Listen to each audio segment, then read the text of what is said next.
Eu queria convidar você a abrir sua Bíblia comigo no livro do profeta Joel, capítulo 1. Palavra do Senhor que foi dirigida a Joel, filho de Petuel. Ouvi isto, vós velhos, e escutai todos os habitantes da terra. Aconteceu isto em vossos dias, ou nos dias de vossos pais? Narrai isto a vossos filhos, e vossos filhos façam isso aos seus filhos, e os filhos destes a outra geração. Fazer o quê? Verso 4. Narrai o quê? Verso 4. O que deixou o gafanhoto cortador, comeu-o o gafanhoto migrador. O que deixou o migrador, comeu-o o gafanhoto devorador. O que deixou o devorador, comeu-o o gafanhoto destruidor. Ébrios, despertai-vos e chorai. Uivai, todos os que bebeis vinho, por causa do mosto, porque está ele tirado da vossa boca. Porque veio um povo contra a minha terra, poderoso e inumerável. Os seus dentes são dentes de leão, e ele tem os queixais de uma leoa. Fez de minha vide uma assolação, destroçou a minha figueira, tirou-lhe a casca que lançou por terra. Os seus sarmentos se fizeram brancos. Lamenta com a virgem que, pelo marido da sua mocidade, está cingida de pano de saco. Cortada está da casa do Senhor a oferta de manjares e a libação. Os sacerdotes, ministros do Senhor, estão enlutados. Você está comigo? Verso 10. O campo está assolado e a terra de luto, porque o cereal está destruído. A vide se secou, as olivas se murcharam. Envergonhai-vos, lavradores, uivai, vinhateiros, sobre o trigo e sobre a cevada, porque pereceu a messe do campo. A vide se secou, a figueira se murchou, a romeira também, e a palmeira, e a macieira. Todas as árvores do campo se secaram, e já não há alegria entre os filhos dos homens. Diga comigo, não há alegria entre os filhos dos homens. Verso 13. Cingi-vos de pano de saco e lamentai, sacerdotes. Uivai, ministros do altar, vinde, ministros de meu Deus. Passai a noite vestidos de pano de saco. Porque da casa de vosso Deus foi cortada a oferta de manjares e a libação. Promulgai um santo jejum. Convocai uma assembleia solene. Congregai os anciãos, todos os moradores desta terra, para a casa do Senhor, vosso Deus, e clamai ao Senhor. Ah, que dia! porque o dia do Senhor está perto e vem como assolação do Todo-Poderoso. Acaso não está destruído o mantimento diante dos vossos olhos? E da casa do nosso Deus a alegria e o regozijo? A semente mirrou debaixo dos seus torrões, os celeiros foram assolados, os armazéns derribados, porque se perdeu o cereal. Como geme o gado, as manadas de bois estão sobremodo inquietas, porque não tem pasto. Também os rebanhos de ovelhas estão perecendo. A ti, ó Senhor, clamo, porque o fogo consumiu os pastos do deserto e a chama abrasou todas as árvores do campo. Também todos os animais do campo bramam, suspirantes por ti, porque os rios se secaram e o fogo devorou os pastos do deserto. Até aqui. Amados, eu não sei qual é a visão que você tem. Quando você ouve este pronunciamento do profeta para o povo de Deus, para o povo de Israel, para o seu povo. Ele é um mensageiro, um enviado de Deus, para trazer uma palavra daquilo que Deus estava vendo, para que o seu povo pudesse se despertar. Esse cenário, qualquer um de nós, se fizermos isso com muita atenção, nós vamos ver que é um cenário do caos. É um cenário de caos.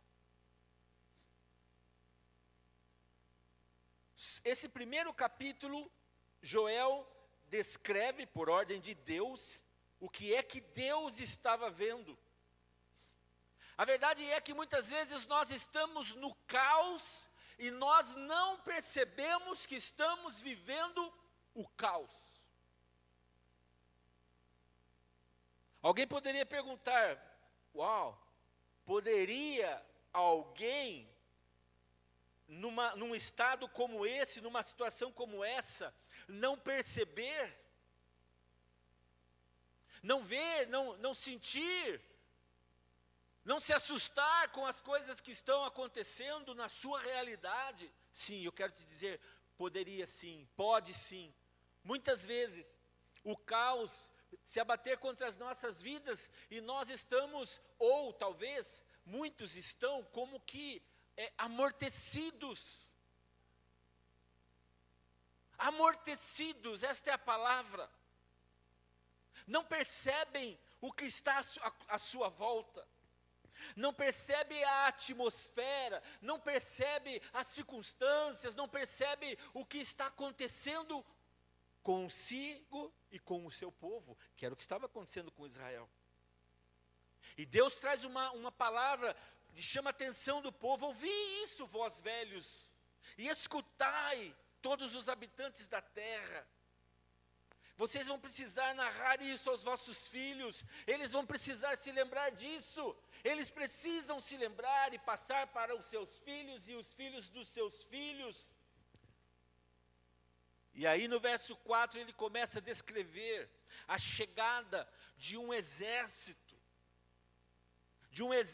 que veio em forma de gafanhoto para devorar as suas plantações. Há alguns estudiosos que entendem que esta passagem, ela não é literal. Ela significa um exército humano vindo sobre o seu povo, vindo sobre o povo do Senhor.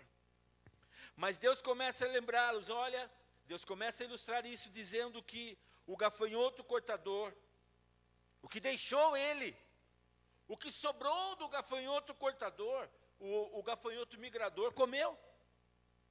O que deixou o migrador comeu o gafanhoto devorador. O que o gafanhoto devorador deixou, o gafanhoto destruidor, ou seja, veio um mais terrível ainda. Cada vez vinha um pior. E aí no verso 5 ele diz, ébrios. Vocês não estão vendo o que está acontecendo com as plantações, com o vinho, com tudo que vocês têm investido a vida de vocês? E aí o verso 6, porque veio um povo contra a minha terra, poderoso e inumerável, os seus dentes são dentes de leão, e ele tem os queixais de uma leoa. Deus está falando aqui de um caos que estava se abatendo sobre o seu povo. Agora eu quero chamar a sua atenção nesse momento, para nós não nos preocuparmos com a teologia da profecia de Joel, se de fato eram literal, se eram gafanhotos ou não. O que nós precisamos entender é que o povo de Israel, o povo de Deus, estava sendo perseguido por inimigos. E eu quero fazer você entender uma coisa: nós não podemos em nenhum momento, principalmente nos dias que nós estamos vivendo, descansarmos e acharmos que as coisas estão sob controle, que está tudo bem, que Deus está olhando tudo, cuidando de tudo, e de fato Ele tem tudo sob o controle dEle, e que por causa disso nós estamos guardados, seguros e não precisamos fazer nada. De fato estamos guardados e seguros, mas não é verdade que nós não precisamos fazer nada. Tem que haver, da minha parte e da sua parte, um cuidado para com aqueles que se levantam como os nossos inimigos para nos devorar, para nos destruir. Eles não vêm com anúncios dizendo, olha, tal dia, tal hora eu vou bater na sua casa, na sua vida, para fazer um arraso na sua plantação, na sua casa. Não, ele não faz isso. O nosso inimigo, ele é espiritual. O seu inimigo se chama Satanás. Ele tem combatentes a seu favor, ele tem demônios, ele tem muitos, milhares que servem a ele. Trabalham em todo tempo para destruir você, destruir a sua fé, destruir a sua visão, arrasar com tudo que eu e você lutamos, batalhamos para edificar. Verso 7, fez de minha vida uma assolação. Olha só, essa palavra é forte. Assolação.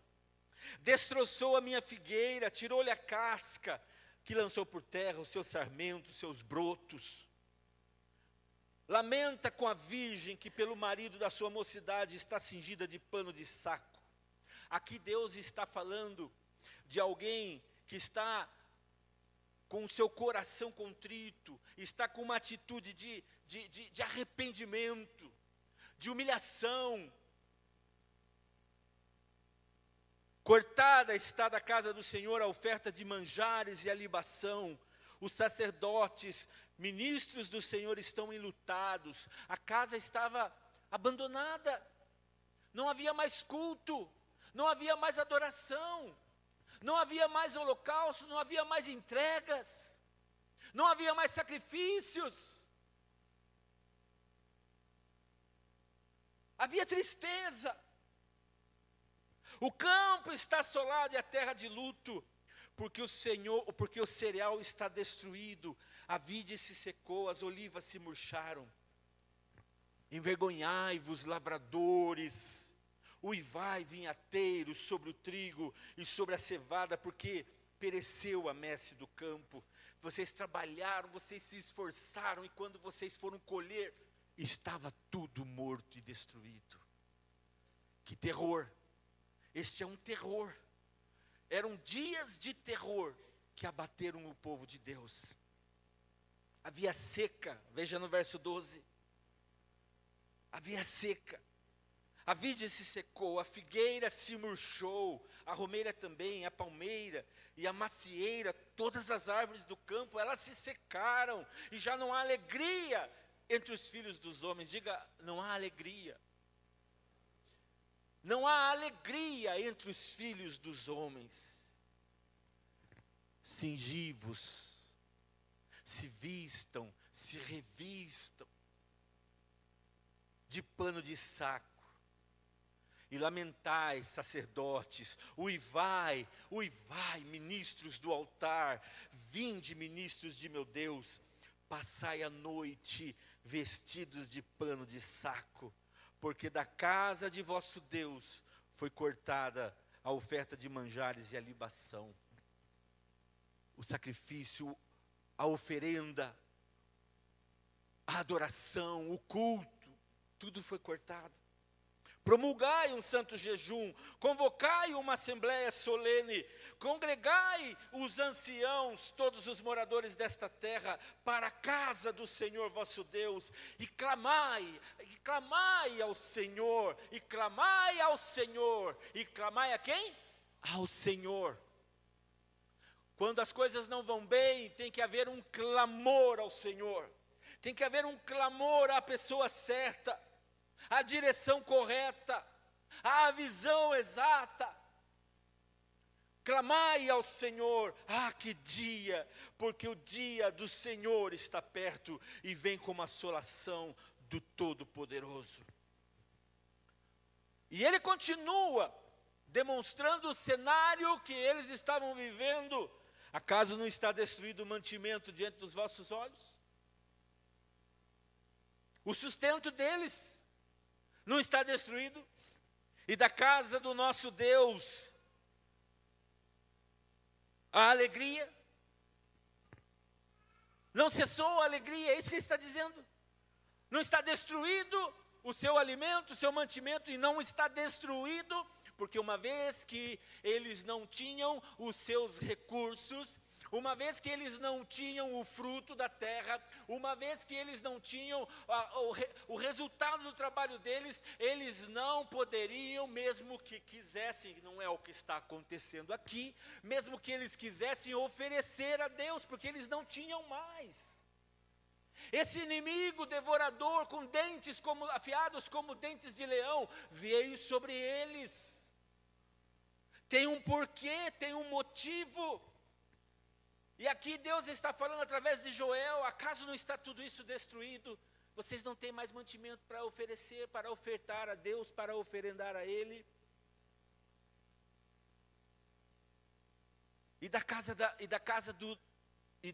de Deus também vocês não têm mais alegria. Não há mais alegria. Espera aí, você precisa entender uma coisa comigo aqui. Esta alegria, esse regozijo acabou. Esta alegria, esse regozijo cessou, porque pararam, porque houve um limite. Foi cortado o culto, a adoração que agrada ao coração de Deus, a entrega genuína e verdadeira, o coração no altar para com Deus. Então não há mais alegria. Regozijo aqui é uma palavra que demonstra uma manifestação de adoração muito empolgante. Júbilo, regozijo. A semente mirrou debaixo dos seus torrões. Ela nem cresceu. Vocês plantaram e ela mirrou, ela morreu debaixo da sequidão da terra. Os celeiros foram assolados, os armazéns foram derribados, porque se perdeu o cereal. Não tinha mais por que os armazéns ficarem em pé, porque não tinha mais o que colocar dentro deles. Como geme o gado, até o gado gemia, segundo a palavra de Deus, as manadas de bois estão sobremodo inquietas, porque acabou o pasto. Também os rebanhos de ovelhas, eles estão perecendo.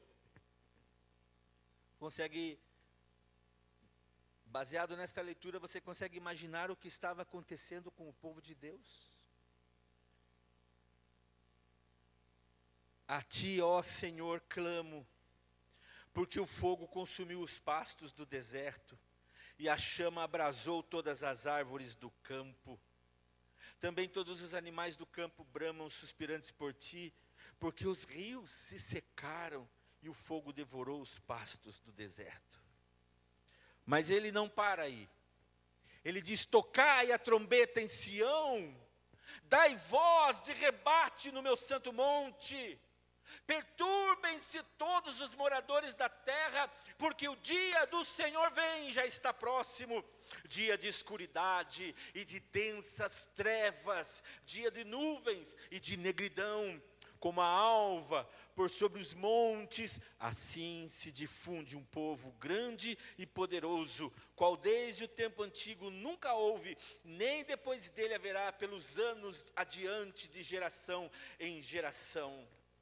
Deus está falando que vai vir coisas piores, que virão inimigos. À frente dele vai fogo devorador, atrás chama que abrasa, diante dele a terra é como o jardim do Éden, mas atrás dele um deserto assolado, nada lhe escapa. A sua aparência é como a de cavalos, e como cavaleiros, assim eles são velozes, eles correm, estrondeando como carros, vêm saltando pelos cimos dos montes, crepitando como chamas de fogo, que devoram o restolho como um povo poderoso, posto em ordem de combate. Diante deles tremem os povos, todos os rostos empalidecem, correm como valentes, como homens de guerra, sobem muros e cada um vai no seu caminho e não se desvia da sua fileira. Não empurram uns aos outros, cada um segue o seu rumo, arremetem contra lanças e não se detêm no seu caminho. Ou seja, esse exército ele era extremamente poderoso, violento. Assaltam a cidade, correm pelos muros, sobem as casas, pelas janelas entram como ladrão. Diante deles treme a terra e os céus se abalam, o sol e a lua se escurecem, as estrelas retiram seu resplendor. De quem é que Deus está falando? De quem é que você acha que Deus está falando? Senão daqueles que hoje têm se levantado para abater a sua vida, a sua fé, a sua vida espiritual. Senão daqueles que têm se levantado, ainda que não o possa fazer, se Deus não permitir, mas têm se levantado contra o reino, contra a igreja do Senhor Jesus, para tirar a alegria, para tirar o regozijo, o louvor, a adoração, o culto, o sacrifício. Verso 11, o Senhor levanta a voz diante do seu exército, porque muitíssimo grande é o seu arraial, porque é poderoso quem executa suas ordens. Sim, grande é o dia do Senhor e muito terrível, quem poderá suportar? Nós vemos aqui algo que está por acontecer com a permissão de Deus. Eu queria que nessa noite, tanto eu como você, pudéssemos fazer uma análise, uma avaliação na nossa vida espiritual. E sermos muito sinceros conosco, com nós mesmos diante de Deus, sem nenhum impedimento, sem nenhuma máscara, nós e Deus, nós e o Espírito Santo. Sermos verdadeiros.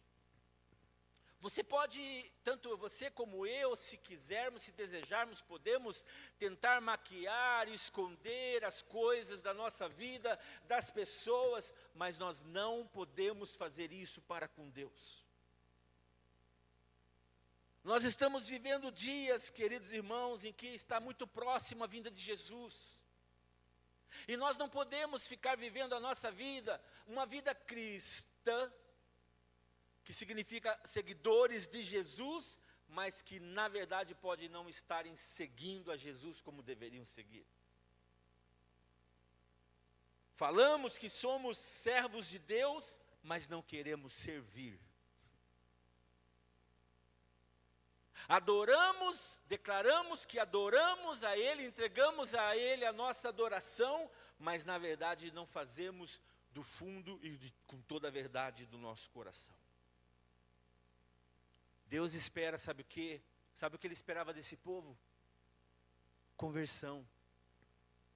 Ele esperava do seu povo que eles percebessem o que estava acontecendo. que ele percebesse que as suas atitudes, os seus atos estavam dando liberdade para que o inimigo viesse contra eles. Não pense agora que o seu irmão é responsável, ele é culpado por tudo isso. Não, cada um de nós daremos conta dos nossos atos diante do Senhor. Por isso, o arrependimento, ele é pessoal. A conversão, ela é individual, ela é pessoal.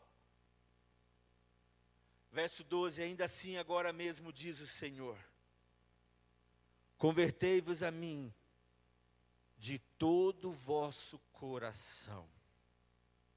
E isso com jejuns, com choro e com pranto.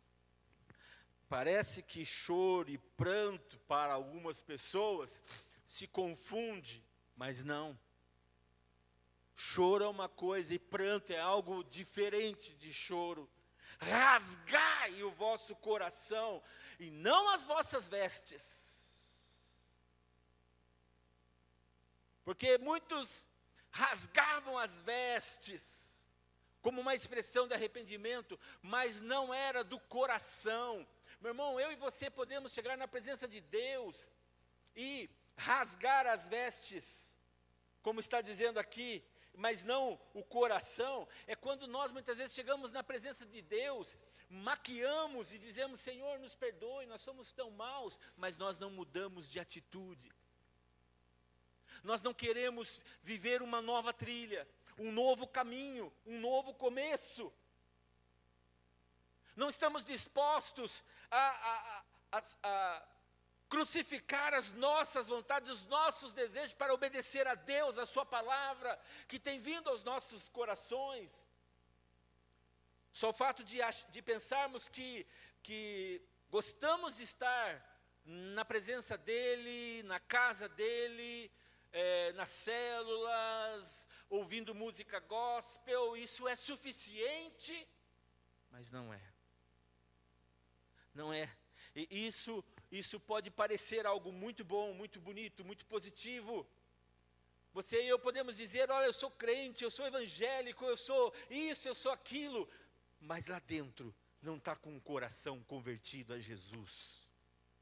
Lá dentro não há uma conversão genuína. Os inimigos continuam se levantando com dentes ferozes para se colocar contra nós, para nos destruir. A palavra de Deus é: convertei-vos a mim. Conversão, mude de atitude, mude de decisão. Tome uma decisão na sua vida agora de viver um novo tempo. Faça isso com jejuns, com choro, com pranto. Rasgue o vosso coração. Convertei-vos ao Senhor vosso Deus, porque Ele é misericordioso, aleluia. Sabe, Deus está dizendo: se vocês se voltarem a mim, vocês vão ser achados por mim. Se vocês se converterem a mim, vocês terão os seus pecados perdoados. Verso 13, Ele é misericordioso, compassivo, Ele é tardio em irar-se e grande em benignidade, e Ele se arrepende do mal. Quem sabe se não se voltará e se arrependerá e deixará após si uma bênção, uma oferta de manjares e libação para o Senhor vosso Deus. Esta é a palavra do profeta para Israel. 15, tocai a trombeta em Sião. Aqui ele enfatiza de novo: promulgai um santo jejum, proclamai uma assembleia solene. O que é proclamar uma assembleia solene? O que é uma assembleia lá na Câmara, Herbert, quando se proclama uma assembleia? Vai uma e duas pessoas lá ou não? Que é? São todos, juntam todos envolvidos, todos interessados, todos os que estão debaixo da legalidade para isso. É o que a Bíblia está dizendo: promulgue um santo jejum, proclame uma assembleia solene, reúna o povo, congregai o povo, santificai a congregação, ajuntai os anciãos, reuni os filhinhos e os que mamam, saia o noivo da sua recâmara, a noiva do seu aposento, saia. Vocês precisam mudar, tomar uma decisão. Verso 17, chorem os sacerdotes ministros do Senhor. Chorem. Sabe quem são os sacerdotes de hoje? Eu e você. A Bíblia diz que nós somos sacerdócio real. O nosso inimigo, ele tem se levantado para nos desviar da vontade de Deus. O nosso inimigo, ele tem se levantado para oferecer muitas outras opções para nós, para nos tirar do propósito de Deus. Nós temos que ser sinceros com Deus, temos que ser sinceros conosco, nós temos que desejar isso. Entre o pórtico, chorem entre o pórtico e o altar, e orem assim, poupa o teu povo, ó Senhor, e não entregues a tua herança ao opróbrio, para que as nações façam escárnio dele, porque hão de dizer entre os povos, onde está o seu Deus agora? Então ele está dizendo, Senhor, poupe, tenha misericórdia, nos ajude, façam isso, faça isso, povo do Senhor. Verso 18, então o Senhor se mostrou zeloso da sua terra, compadeceu-se do seu povo, e respondendo lhe disse, eis que vos envio o cereal, e o vinho, e o óleo, e deles sereis fartos, e vos não entregarei mais ao opróbrio entre as nações. Mas o exército que vem do norte, eu o removerei para longe de vós, lançá-lo-ei em uma terra seca e deserta, lançarei a sua vanguarda, a sua frente para o mar oriental, e a sua retaguarda para o mar ocidental, subirá o seu mau cheiro, e subirá a sua podridão, porque agiu poderosamente. Não temas, ó terra, regozija-te e alegra-te, porque o Senhor faz grandes coisas. Não temais, animais do campo, porque os pastos do deserto reverdecerão. Vai acontecer de novo. Porque o arvoredo dará o seu fruto, a figueira e a videira produzirão com vigor. Alegrai-vos, pois, filhos de Sião, regozijai-vos no Senhor, vosso Deus, porque Ele vos dará em justa medida. A chuva fará descer como outrora a chuva temporã, a primeira chuva, e a serôdia, a última chuva. As eiras se encherão de trigo, os lagares transbordarão de vinho e de óleo. Restituí-vos-ei os anos que foram consumidos pelo gafanhoto migrador, pelo destruidor, pelo cortador, o meu grande exército que enviei contra vós outros. Comereis abundantemente e vos fartareis, e louvareis o nome do Senhor, vosso Deus, que se ouve maravilhosamente convosco, e o meu povo jamais será envergonhado. Sabereis que estou no meio de Israel, e que eu sou o Senhor vosso Deus, e não há outro, e o meu povo jamais será envergonhado. Aleluia. Palavras do nosso Deus. Palavras do nosso Deus para o seu povo. E ele diz que quando isso acontecerá depois que eu derramarei o meu espírito sobre toda a carne. Vossos filhos e vossas filhas profetizarão, vossos velhos sonharão e vossos jovens terão visões. Até sobre os servos e sobre as servas derramarei o meu espírito naqueles dias. Mostrarei prodígios no céu e na terra, e sangue, fogo e colunas de fumaça. O sol se converterá em trevas e a lua em sangue, antes que venha o grande e terrível dia do Senhor. E acontecerá que todo aquele que invocar o nome do Senhor será salvo, porque no monte Sião e em Jerusalém estarão os que forem salvos, como o Senhor prometeu, e entre os sobreviventes aquele que o Senhor chamar. Todos nós entendemos que esta parte da palavra profética de Joel ao povo está relacionado com as coisas que ainda estão por vir nos nossos dias. Ainda estão por acontecer, talvez na nossa geração, ou na geração dos nossos filhos, o derramar do Espírito, mas o Espírito Santo de Deus, ele não vem, ele não opera, se antes não houver uma purificação, uma limpeza, uma desobstrução do canal, para que ele possa fluir, para que ele possa se mover.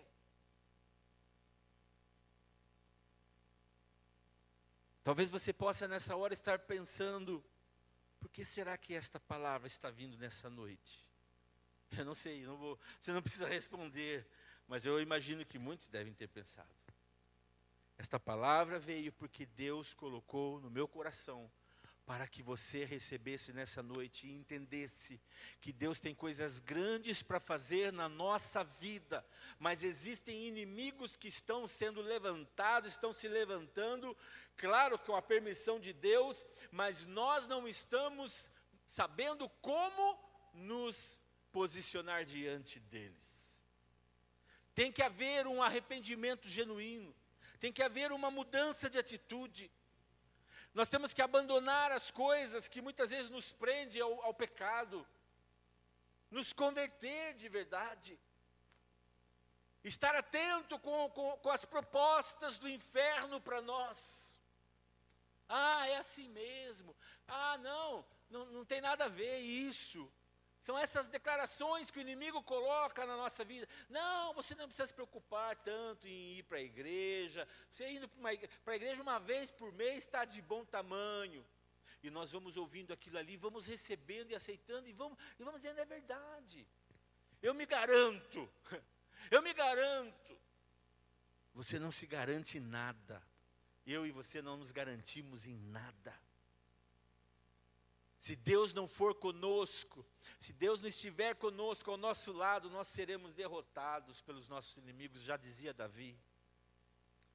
Se não for o Senhor que esteve ao meu lado, eu teria sido destruído. Por isso, querido irmão, muitas vezes nós ouvimos a voz do diabo e tentamos achar sempre uma resposta, porque as coisas estão acontecendo. Imagine se o povo de Israel, diante do caos que eles estavam vivendo, eles chegassem para os líderes, para os sacerdotes, e dissessem para eles, olha, vocês são responsáveis, vocês são culpados porque as coisas não vão bem. Nos dias de hoje talvez seria assim, olha, a igreja não está muito bem, não tem muita gente, porque você é responsável. Você é culpado. Talvez tenha alguma coisa aí que precisa ser, como os amigos de Jó se levantaram para ele, dizendo, olha, você pode estar em pecado. Quando na verdade Jó não estava em pecado. Ele estava debaixo do ciclo do que Deus estava fazendo. Queremos ver a glória de Deus. Queremos buscar a presença de Deus e ver a manifestação de Deus, mas nós não queremos pagar o preço de mudar a nossa atitude, de nos converter verdadeiramente, de abandonar o nosso pecado, os nossos erros diante do Senhor. E hoje, nesta noite, eu e você temos a oportunidade de fazermos isso diante do Senhor, de nos arrependermos genuinamente, rasgarmos o nosso coração para Deus. E dizermos, Senhor, nós queremos entrar na terra da promessa do Senhor para conosco. E se tem alguma coisa que eu tenho feito, eu tenho contribuído para que isso demore, eu quero pedir que hoje o Senhor mude isso na minha vida e na minha história. Se esforce mais. Ame mais o reino, ame mais a igreja do Senhor Jesus. Participe mais da casa do Senhor, da igreja do Senhor. Participe daquilo que tem sido extraído da palavra de Deus, os ensinamentos da palavra de Deus. Quantas pessoas não têm se esforçado para estar durante a semana na célula, buscado a Deus, achando que a célula é só mais uma reunião conveniente, uma reunião social. Demora muito, o líder demora demais para acabar a célula, são desculpas. São desculpas que precisam acabar, são desculpas que precisam morrer hoje neste lugar. Nós temos que nos levantar, dizer não, Deus me colocou com um propósito aqui e eu vou permanecer fiel, sem desculpas a Deus. Viva uma vida nova. Tem até a ver com o nome da igreja, né? Viva uma vida nova a partir dessa noite. Você que pode participar da célula toda semana, não deixe de estar. Você que pode, eu digo pode porque tem pessoas que trabalham e naquele horário não pode estar.